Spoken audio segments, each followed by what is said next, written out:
Bien, saludos estudiantes del noveno grado.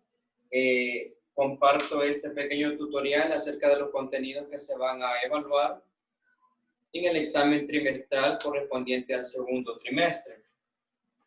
Solamente se va a evaluar la lección 1 de la unidad 5, que se llama semejanza. Veamos, las primeras lecciones se trata acerca de encontrar la razón entre segmentos. Cuando hablamos de figuras semejantes, nos referimos, aquí voy a tomar de ejemplo estos dos rectángulos. Aquí tengo un rectángulo donde su altura mide 4, su base mide 6. Este otro que es más grande, su altura mide 16, su base mide 18. A simple vista, estos dos rectángulos no son iguales, pero el hecho que no sean iguales no significa que no son semejantes. ¿Cuándo dos figuras son semejantes? Cuando al formar la razón entre sus lados me dé la misma razón, la misma cantidad, vamos a decir que las dos figuras son semejantes. Es decir, que si yo divido esta altura entre esta otra altura, esta base con esta otra base, y el resultado de la división, el cociente, me da lo mismo, entonces vamos a decir que esas figuras son semejantes. Aunque no tengan el mismo tamaño, dos figuras sí pueden ser semejantes si tengo la misma razón. ¿Pero qué es la razón? La razón es una división. La palabra razón viene de ración, porción o división. ¿Qué es lo que voy a hacer? Formar una división entre las dimensiones de cada segmento. Acá tengo el ejemplo número 1. Dice que vamos a encontrar la razón entre el segmento que mide 5 centímetros. Aquí tenemos 5 centímetros. El segmento A. Y el segmento B que mide 15 centímetros. ¿Cómo encuentro la razón? Lo que voy a hacer es formar la división entre. Voy a formar la división entre el segmento A con el segmento B. En este caso voy a decir el segmento A entre el segmento B. Y acá tengo la razón. A es a B o A entre B. Sustituyendo los valores tendríamos que A vale 5 centímetros entre B que mide 15 centímetros. Entonces, ¿cuál es el resultado de 5 sobre 15? Como la división no es exacta, yo puedo simplificar. Quinta de 5, 1, quinta de 15, 3. Por lo tanto, la razón va a ser 1/3. Ahí tengo la razón del segmento A entre el segmento B. ¿Qué es lo que debo de hacer? Únicamente formar la razón, es decir, la división entre los dos segmentos que tengo. En este caso, A entre B. Ahora vemos el ejemplo 2, determinar si las dos figuras son proporcionales. ¿Cuándo son proporcionales? Si yo tomo este rectángulo, llamémosle rectángulo 1, y lo pongo sobre el rectángulo 2, estas figuras van a ser proporcionales si sus lados coinciden con el otro, aunque no tengan el mismo tamaño.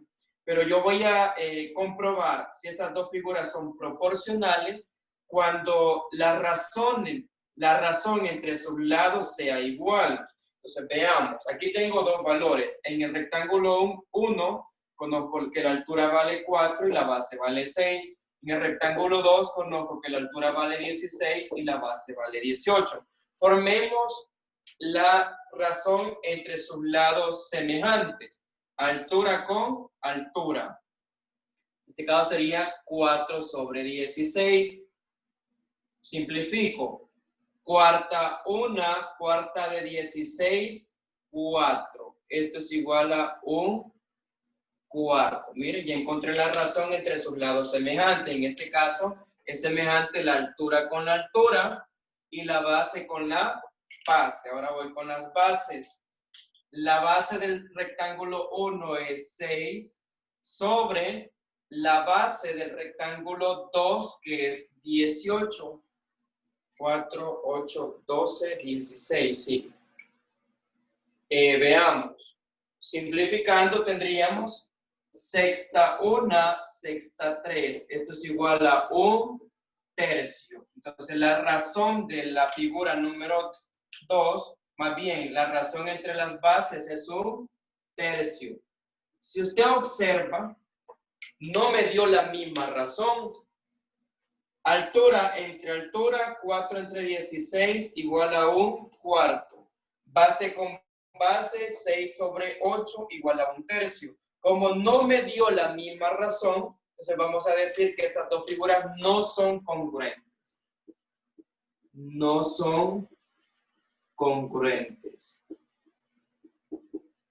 Cuando dos figuras son congruentes, cuando me da la misma razón. Si aquí me hubiera dado un cuarto y aquí me hubiera dado también un cuarto, entonces ahí sí serían congruentes. Pero en este caso, la razón entre la altura es un cuarto y la razón entre las bases es un tercio. Como no me dio lo mismo, no son congruentes. A eso se refiere con congruencia de figuras o triángulos. Bien, otro de los ejercicios que se han realizado en esta lección son de la siguiente manera. Dice el ejemplo 1, identifica el par de ángulos que son correspondientes. ¿Cuándo dos ángulos son correspondientes? Cuando están en la misma posición. Llamémosle a este triángulo, triángulo 1, a este triángulo 2. Veamos.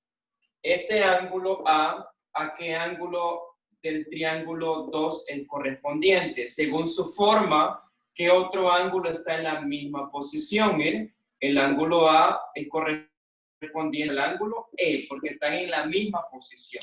Este es el símbolo de ángulo. Eso significa ángulo. Entonces, el ángulo A es correspondiente ¿a quién? Es correspondiente al ángulo E, que están en la misma posición. El ángulo B, ¿a qué ángulo es correspondiente? Al ángulo F, correspondiente al ángulo F. El ángulo C, ¿a qué ángulo del triángulo 2 es correspondiente? Observe al ángulo G. A eso se le llama correspondencia entre ángulos. En el ejemplo 2 dice qué valor debe de tomar el ángulo que falta. En este triángulo tengo el ángulo A, ángulo B y ángulo C. El ángulo A, ¿cuánto mide el ángulo A? 50 grados. El ángulo B mide 60 grados. Y el ángulo C, X, no sé cuánto mide el ángulo C. Para ello vamos a recordar el teorema de los ángulos internos de todo triángulo. Los ángulos internos de todo triángulo siempre va a ser su suma 180 grados. Es decir, al sumar estos tres ángulos me debe de dar 180 grados. El ángulo A más el ángulo B más el ángulo C, al sumar los ángulos internos, al sumar los tres ángulos, A más B más C, su suma siempre va a ser 180 grados. Entonces, ¿cuánto debe de medir X para que esta suma sea 180 grados, que es el ángulo C? Entonces, digamos, el ángulo A mide 50 grados, más el ángulo B que mide 60 grados, más el ángulo C que es X, no lo conozco, igual a 180 grados.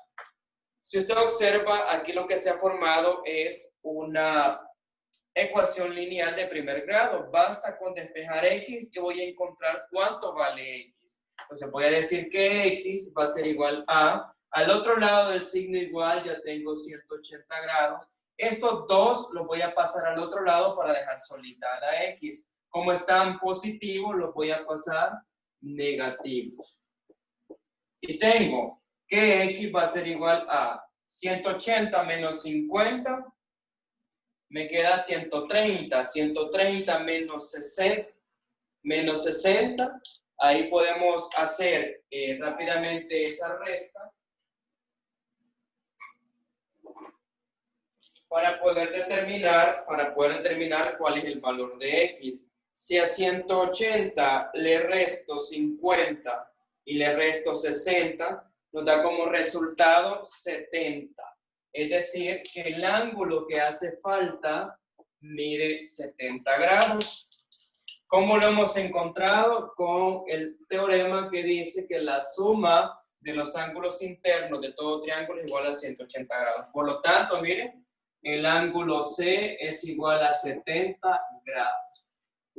Si no quiere hacer todo este proceso, lo puede hacer de una sola vez. Si en un triángulo ya conozco dos ángulos, basta con que a 180 le reste los dos que conozco, me va a dar el ángulo desconocido.